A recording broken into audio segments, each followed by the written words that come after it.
Hi, this is Shauna with Nashville Hair Doctor with today's question. Am I too young to pursue hair restoration in my 20s?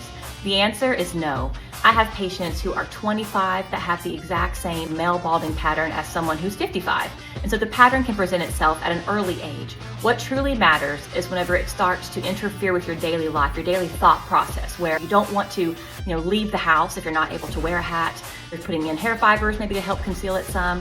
When you see photos of it, wow, I didn't realize it was that bad. And so those are all things that start to contribute, to the overall mindset of losing your hair. And also at that time in life, in your 20s, even into your 30s, socially, professionally, your career, there's just so much going on milestone-wise for you. A head full of hair, of course, makes it even better. And so there's never a wrong time to pursue a free quote and just more information to see if you're a candidate, to see if now might be a good time to pursue the next step. If interested, please visit us at NashvilleHairDoctor.com. Thank you so much.